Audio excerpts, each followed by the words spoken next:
Margaret, your coffee machine hates me. Nathan's voice echoed from the kitchen, accompanied by the unmistakable clatter of something metallic hitting the countertop. I chuckled to myself, setting down the laundry basket I'd been carrying and heading toward the commotion. When I walked in, Nathan was crouched in front of the coffee maker, his brow furrowed in mock concentration as if he were defusing a bomb. His dark hair was slightly tousled, a few strands falling into his eyes, and he had rolled his sleeves up to his elbows. He looked younger in that moment, almost boyish, despite the broad shoulders and confident demeanor that marked him as very much a man. "It's just a coffee maker, not a space shuttle," I teased, crossing my arms. He glanced up, grinning. "It's possessed, I swear." I laughed, leaning against the doorframe. Nathan had always had a way of making the house feel less empty, of filling the quiet spaces with his warmth and energy. It was something I had come to cherish in the years since Bill, his father, and my late husband had passed away. "You're hopeless," I said, shaking my head as I stepped closer. "Let me see." As I reached for the machine, my phone buzzed on the counter beside it. Nathan picked it up instinctively, holding it out to me. "You've got a notification," he said, glancing at the screen before his expression shifted, a flicker of surprise crossing his face. "What?" I asked, suddenly on edge. He hesitated, his eyes meeting mine for a brief moment before he handed the phone over. "Nothing," he said casually, but his tone betrayed him. I took the phone, my stomach tightening as I glanced at the screen. The notification was innocuous enough, just a reminder from an app I had downloaded out of curiosity but forgotten to delete. It wasn't explicit, not outright, but it didn't need to be. My face grew hot as I quickly swiped the notification away, setting the phone down with more force than necessary. Nathan didn't say anything. He just looked at me, his expression unreadable, his head tilted slightly as if he were waiting for me to say something. "Did you need something else?" I asked, my voice sharper than I intended. "No," he said after a moment, his lips curving into a faint smile. "I think I've got it under control now." But as he turned back to the coffee machine, I could feel his gaze flicker back to me, curious and questioning. Nathan stayed longer than usual that day, helping with small tasks around the house that didn't really need doing. He fixed a squeaky cabinet door, reorganized the pantry, and even offered to vacuum the living room. "I don't remember asking for a full-service handyman," I joked, though the warmth in my chest betrayed how much I appreciated his company. "Just trying to stay useful," he replied, flashing me a grin that felt almost too knowing. There was something different about him that day, something I couldn't quite put my finger on. He was always attentive, always kind, but now there was an edge to it, a quiet intensity that made my pulse quicken in ways I didn't want to acknowledge. That night, after Nathan left, the house felt impossibly quiet. I sat on the edge of my bed, my phone in my hand, staring at the app I had downloaded weeks ago in a moment of late-night loneliness. It wasn't anything scandalous, not really, just a dating app designed for people my age. I had never even created a profile, too embarrassed by the thought of putting myself out there again after so many years. But that wasn't what Nathan had seen. He had seen the notification, the suggestion of something private, something vulnerable, and the way he had looked at me, curious, amused, but also something else, made my skin tingle. I told myself I was imagining it, that I was reading too much into a simple glance. But deep down, I knew better. The next morning, Nathan texted me early. "Nathan, want me to come by today? I can finish fixing that cabinet in the guest room." I stared at the message for a long time, my heart pounding. He didn't need to come back. The cabinet was fine, but I couldn't bring myself to say no. "Me sure. Come by whenever." His reply came almost instantly. "Nathan, be there in an hour." As I got ready, I couldn't ignore the butterflies in my stomach. I told myself it was nothing, that I was overthinking everything. But as I brushed my hair and put on a fresh blouse, I couldn't shake the feeling that today would be different. When Nathan arrived, his smile was easy, his demeanor relaxed. But as the day went on, the glances lingered longer, the silences between us grew heavier, and I couldn't ignore the way my pulse quickened whenever he came too close. I didn't know what was happening, didn't know where this was going. But for the first time in years, I felt alive. Nathan showed up that afternoon, with a toolbox in one hand and a confident grin that could have disarmed anyone. "Where's the cabinet that needs fixing?" he asked as he stepped inside. "You're persistent, I'll give you that," I teased, motioning toward the guest room. "Someone's gotta make sure this place doesn't fall apart," he quipped, setting his tools down on the floor. I stood in the doorway as he got to work, watching him tighten screws and realign the hinges. His movements were deliberate, efficient, and I found myself admiring how much he'd grown. Gone was the unsure young man I'd first met years ago, replaced by someone who carried himself with quiet confidence. But what unsettled me wasn't just his maturity. It was the way I noticed things about him now. The curve of his jaw, the way his hair fell across his forehead, the strength in his hands. "You're staring," he said without looking up, his voice laced with humor. I blinked, startled. "What?" "You're staring at me," he repeated, glancing at me over his shoulder. There was a mischievous glint in his eyes, and the corner of his mouth curved upward in a half smile. "I was not," I said quickly, crossing my arms. "Sure," he said, turning back to the cabinet. "Whatever you say." My cheeks burned, and I turned away, retreating to the kitchen under the pretense of making tea. When Nathan finished, he joined me in the kitchen, leaning against the counter as I poured 2 cups. "All done," he said, taking the mug I handed him. "You're officially squeak-free." "Thank you," I said softly, meeting his gaze. "You didn't have to go out of your way, but I appreciate it." He shrugged, his smile easy. "I don't mind. It gives me an excuse to hang out with you." His words caught me off guard, and for a moment, I didn't know how to respond. I busied myself with stirring sugar into my tea, hoping he didn't notice the way my hands trembled. "You're always so busy looking after everyone else," he continued, his tone quieter now. "I like being able to do something for you for a change." The sincerity in his voice made my chest tighten. "That's sweet of you," I said, my voice barely above a whisper. "It's the truth," he said simply. The air between us felt heavier now, charged with something unspoken. I could feel his eyes on me, and when I finally looked up, the intensity of his gaze made my breath hitch. As the afternoon stretched on, we ended up in the living room, a soft jazz record playing in the background. Nathan was flipping through an old photo album he'd found on the shelf, and I sat beside him, watching as he lingered on a picture of his father. "You look a lot like him," I said softly. He glanced at me, a small smile tugging at his lips. "That's what everyone says." There was a pause, and then he closed the album, his expression turning thoughtful. "Do you miss him?" he asked. "Every day," I admitted, "but it's different now. It's not the sharp pain it used to be. It's quieter, like a shadow that's always there but doesn't hurt as much." He nodded, his gaze falling to the floor. "I miss him too," he said quietly. "But I'm glad you're still here. I don't know what I'd do without you." His words made my throat tighten, and I reached out, resting my hand on his. "You don't have to worry about that," I said softly. "I'm not going anywhere." When he looked up at me, there was something in his eyes I couldn't quite name. Something deeper than gratitude. Something that made my pulse quicken.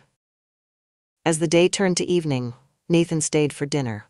We ate at the small kitchen table, the conversation light and easy, but there was an undercurrent of tension I couldn't ignore. At one point, as I reached for the salt, our hands brushed, and I felt a spark shoot through me. I glanced at him, and for a moment, neither of us moved. His hand lingered just a second too long, and when he finally pulled away, I saw the faintest hint of a smile on his lips. "Sorry," he said softly, his voice low. "It's fine," I replied quickly, though my heart was pounding. But it wasn't fine. Not really. That night, after Nathan left, I sat in the living room staring at the photo album he'd left on the coffee table. My mind was a whirlwind of emotions: guilt, confusion, longing. I told myself it was nothing, that I was imagining things. But deep down, I knew better. Nathan wasn't just my late husband's son anymore. He was Nathan. Kind, funny, charming Nathan. And no matter how much I tried to deny it, I couldn't ignore the way he made me feel. Alive. The following week, Nathan's visits became more frequent. At first, I told myself it was nothing unusual. He had always been attentive, finding reasons to help me around the house or stop by for dinner. But now, his presence carried a weight it hadn't before, an unspoken tension that lingered in every glance, every word, every fleeting touch. One evening, he arrived with a bottle of wine, holding it up with a grin as he stepped into the kitchen. I figured we could celebrate the cabinet finally staying in place, he joked. I laughed, though the sound felt nervous even to me. You're setting a low bar for celebrations. Hey, I take my victories where I can get them, he replied, placing the bottle on the counter. We settled into an easy rhythm, cooking dinner together in the warm glow of the kitchen lights. Nathan chopped vegetables while I stirred the sauce, our movements synchronized in a way that felt almost natural. At one point, as he handed me a cutting board, his hand brushed mine. It was such a small thing, but the warmth of his touch sent a shiver up my spine. I glanced at him, and the look in his eyes stopped me cold. There was something there, something unguarded and raw, something that made my breath catch. I quickly turned back to the stove, pretending not to notice, but my heart was pounding so loudly I was sure he could hear it. Dinner was quiet, the conversation light but laced with an undercurrent of tension neither of us acknowledged.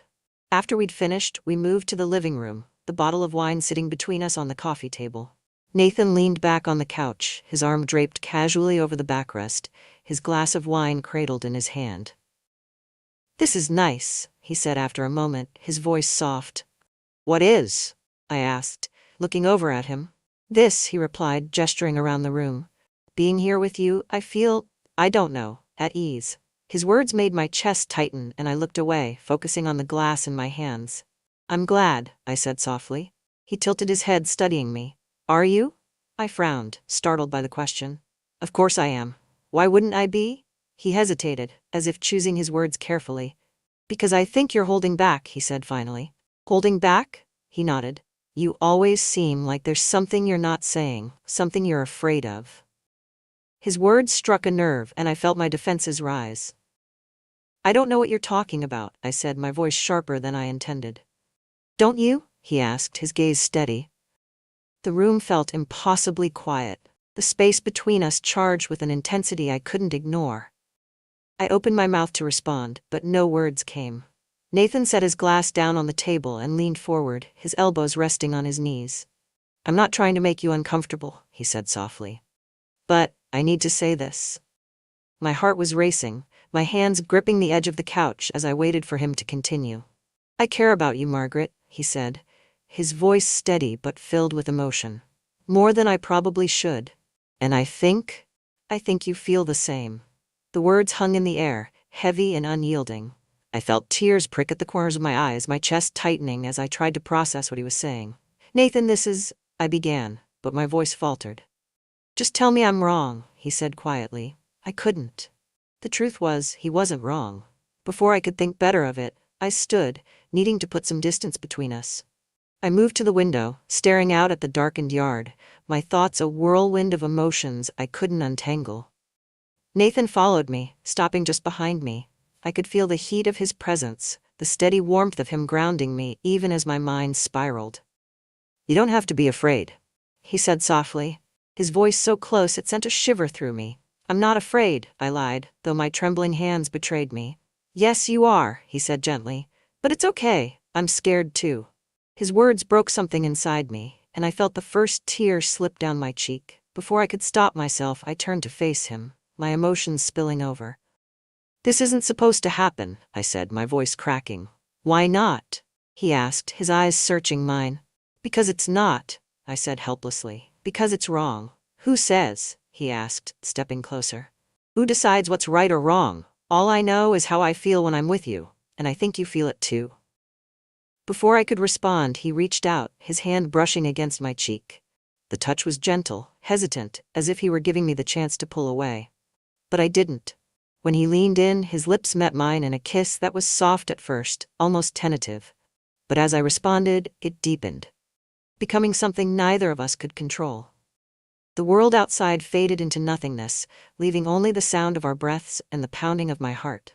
His hand slid to my waist, pulling me closer, and I felt myself give in, the last of my resistance crumbling.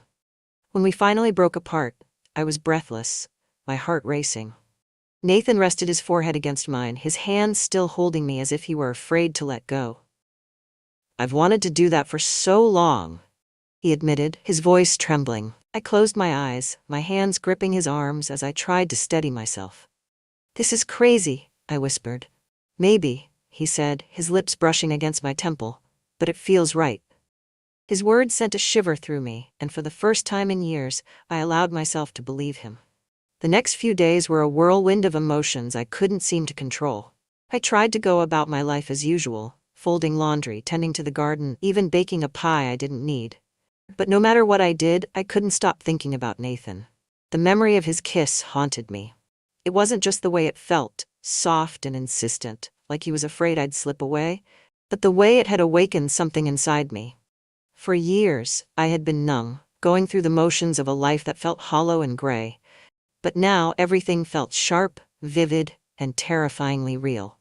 Nathan came by again that evening.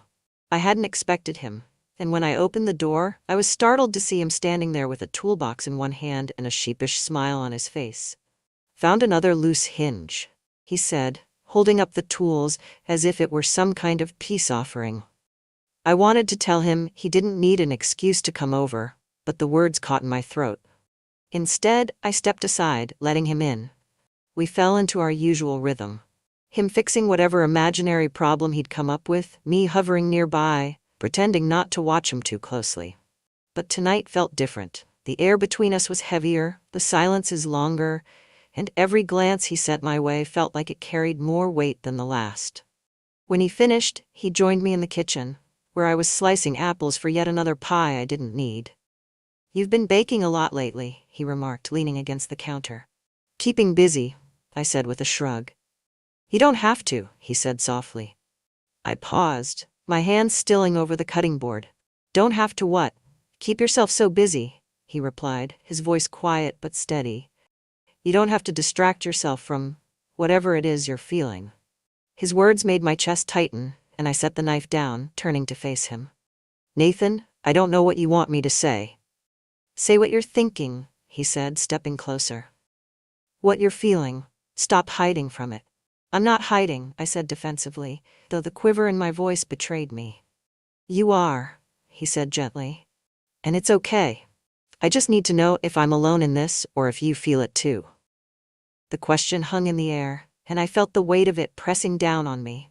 I wanted to deny it, to tell him he was imagining things, but the truth was staring me in the face, impossible to ignore.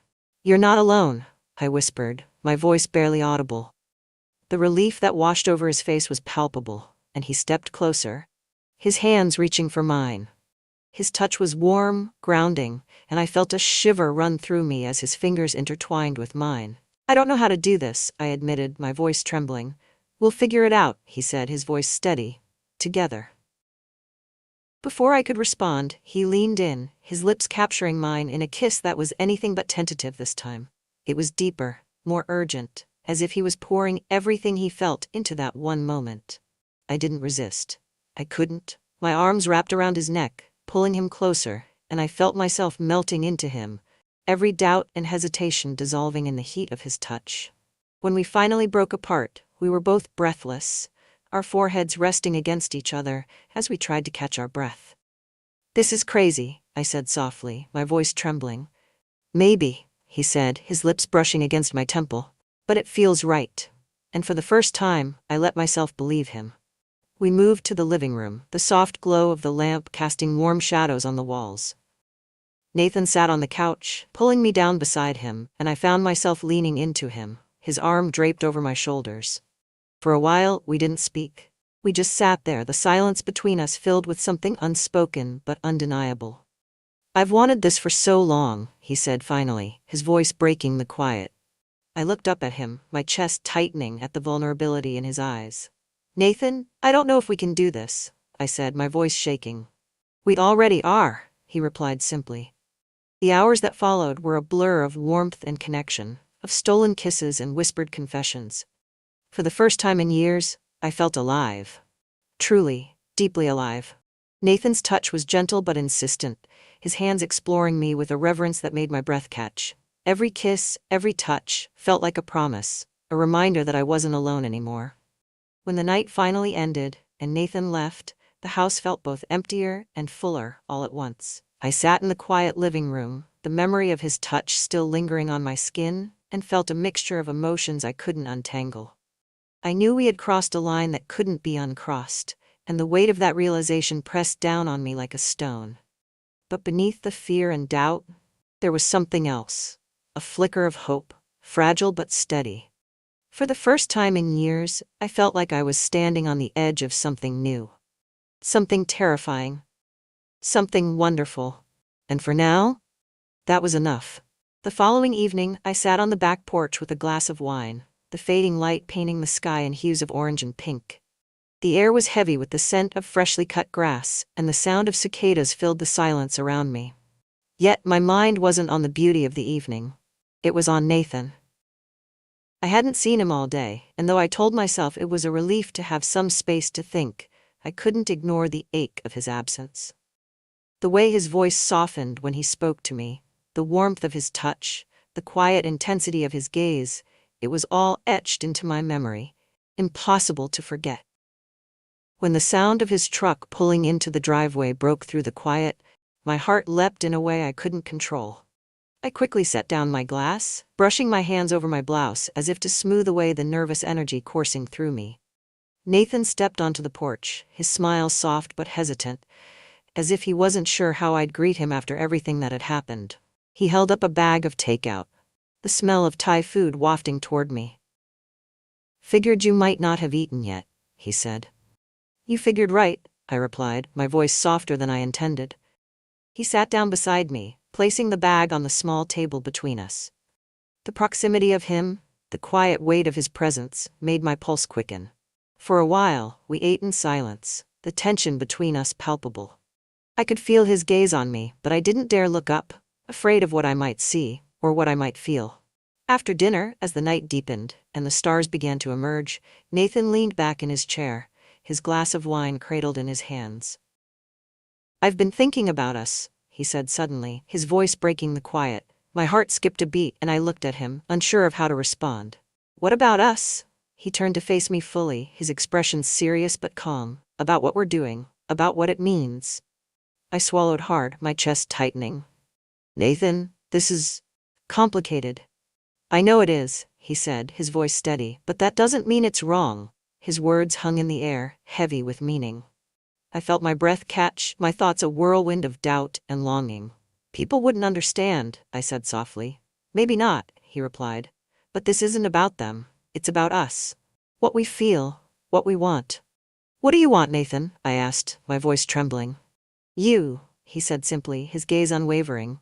"I want you, Margaret. I've wanted you for a long time." The confession hit me like a tidal wave, and I felt tears prick at the corners of my eyes. I looked away, my hands gripping the edge of the chair as I tried to steady myself. "This is crazy," I whispered. "Maybe," he said softly, leaning closer. "But it's real."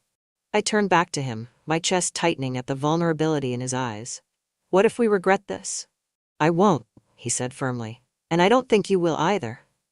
Before I could respond, he reached out, his hand brushing against mine. The touch was gentle, hesitant, as if he were giving me the chance to pull away. But I didn't. When he leaned in, his lips met mine in a kiss that was anything but tentative. It was deep, urgent, filled with all the emotions we hadn't been able to put into words. His hand slid to my waist, pulling me closer, and I felt myself give in, the last of my resistance crumbling. We moved inside, the quiet hum of the house wrapping around us like a cocoon. The room was dimly lit, the soft glow of the lamp casting warm shadows on the walls. Nathan's hands were steady as he guided me to the couch, his touch both reverent and insistent. Every kiss, every touch, felt like a promise. A reminder that I wasn't alone, that I didn't have to carry the weight of the world by myself anymore. The night passed in a blur of warmth and connection, of whispered confessions and unspoken truths. Nathan's touch was a balm to the wounds I hadn't even realized I was still carrying, his presence grounding me in a way I hadn't felt in years. When it was over, we lay tangled together on the couch, the quiet of the house broken only by the sound of our breathing. His arm was draped over my shoulders, his fingers tracing lazy patterns on my skin. "Are you okay?" he asked softly, his voice low and soothing. I nodded, my head resting against his chest. "I think so," I said, my voice barely audible. He pressed a kiss to the top of my head, his hold on me tightening. "I meant what I said," he murmured. "I'm not going anywhere." But as the first light of dawn crept into the room, reality began to settle over me. The weight of what we'd done, of what it meant, pressed down on me like a stone. When Nathan stirred beside me, his eyes fluttering open, he smiled softly, his hand brushing against my cheek. "Good morning," he said, his voice rough with sleep. "Morning," I replied, though my voice trembled slightly. He seemed to sense the shift in me, his smile fading as his gaze searched mine. "Are you okay?" "I don't know," I admitted, my voice barely above a whisper. Later, after he left, I sat in the quiet of the house, my thoughts a whirlwind of doubt and longing. I knew we'd crossed a line that couldn't be uncrossed, and the weight of that realization was almost suffocating. But beneath the fear, beneath the uncertainty, there was something else.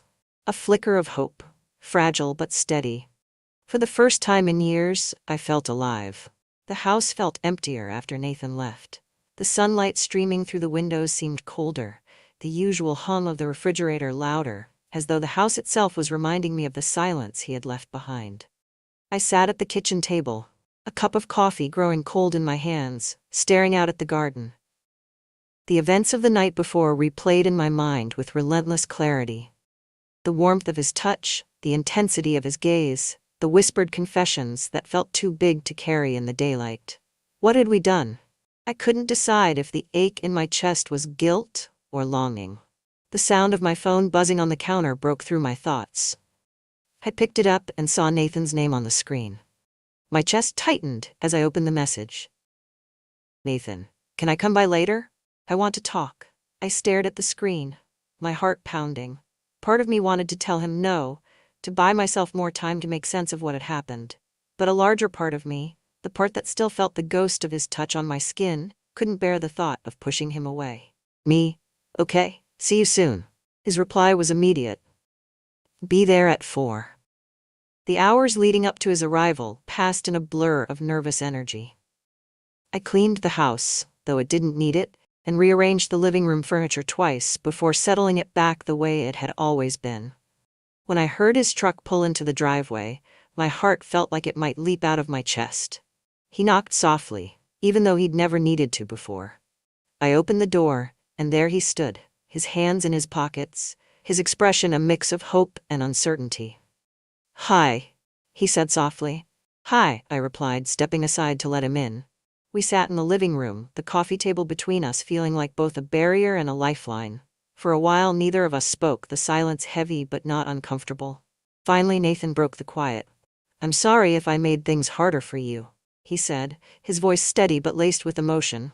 "You didn't," I said quickly, my hands twisting together in my lap. "This isn't your fault, Nathan. It's complicated." He nodded, his gaze never leaving mine. "I know it is. But I don't regret it, Margaret. Not any of it." His words hit me like a tidal wave, and I felt tears prick at the corners of my eyes. "I don't regret it either," I admitted, my voice barely above a whisper. "But I don't know where we go from here." "We go forward," he said simply. "Whatever that looks like, we figure it out together." The certainty in his voice, the quiet strength of his resolve, made my chest tighten. "Nathan, this isn't just about us," I said, my voice trembling. "People would judge us. They wouldn't understand." "Let them judge," he said firmly. "What we have is ours, Margaret, no one else's. We don't owe anyone an explanation." His conviction made something shift inside me. For so long I had let fear dictate my life. Fear of judgment, of loss, of stepping outside the lines. But here was Nathan, offering me something I hadn't allowed myself to believe I could have. A chance to be happy. No matter what the world thought. He reached across the table, his hand covering mine. "I know this isn't easy for you," he said gently, "and I'll wait as long as you need. But I can't pretend this doesn't mean something. Not when it's the first time I've felt whole." His words cracked something open in me. And before I could stop myself, I stood and moved to sit beside him. His arms wrapped around me instantly, and I felt the tension in my body melt away. "I'm scared," I admitted, my voice muffled against his chest. "I know," he said, his lips brushing against my hair. "But you don't have to face it alone." That night, after Nathan left, I stood by the window, staring out at the darkened yard. The weight of what we'd shared still pressed down on me, but it was no longer suffocating. Instead, it felt like something I could carry. For the first time in years, I felt like I wasn't just surviving.